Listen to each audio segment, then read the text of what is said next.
Your competitors aren't just catching up to you. Some of them are already training on you. Right now, thousands of manufacturers and defense contractors are pasting their trade secrets, their incident response logs, and their proprietary SOPs directly into off-the-shelf AI models and calling it a strategy. They think they're innovating. What they're actually doing is feeding their competitive advantage into a black box they don't control, run by a company whose terms of service can change on a Tuesday afternoon. In cybersecurity, in defense, in advanced manufacturing, the firms that lose this decade won't lose because they move too slowly. They'll lose because they handed their institutional intelligence to a vendor and called it transformation. You don't have a technology problem.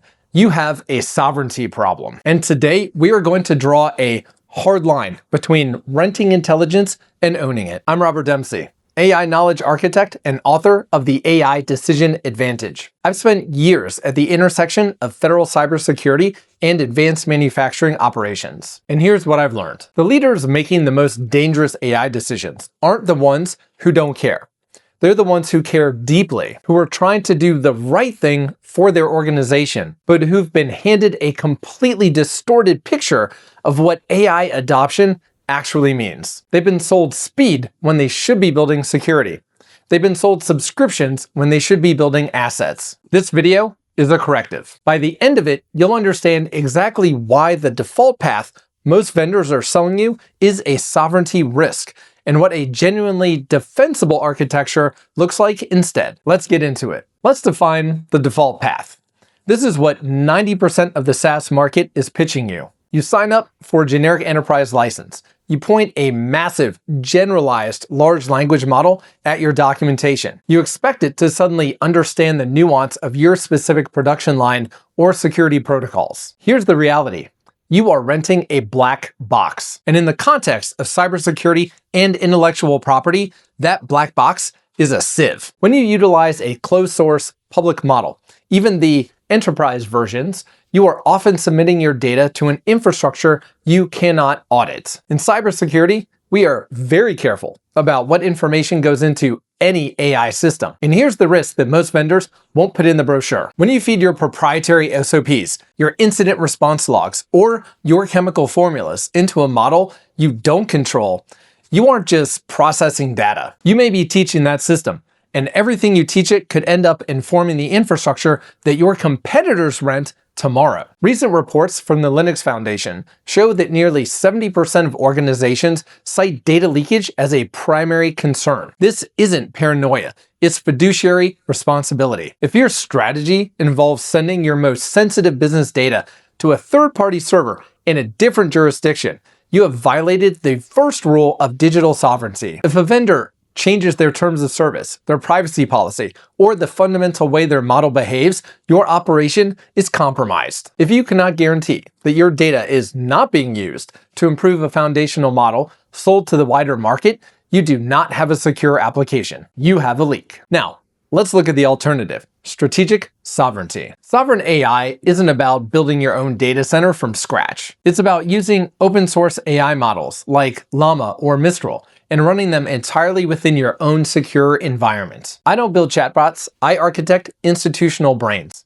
And for my clients in manufacturing, cybersecurity, and defense, that is the only acceptable standard. By keeping the AI inside your own environment, we are assured that no data leaks out. Why? Because the model lives where your data lives. It runs on your VPC, your on-premise servers, or your private cloud.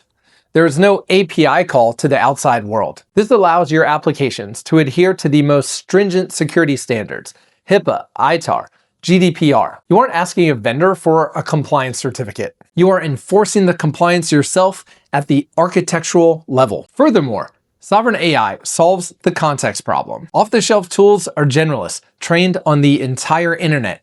They know a little bit about everything and a whole lot about nothing specific to your operation. When we build a sovereign system through Aegis, we take an open source base and train it exclusively on your tribal knowledge, your processes, your history, your people's hard-won expertise. We strip away the hallucinations and force the model to align with your specific engineering constraints. Think about your most experienced shift supervisor. You know the one. 20 plus years on the floor, probably semi-retirement age. The person everyone quietly hopes doesn't decide to finally take that fishing trip for good. When a machine sounds a certain way, they know to adjust the tension before the sensor trips. They can't fully explain how they know. It's pattern recognition built from decades of presence. And right now, that knowledge lives entirely in one person's head. That is context.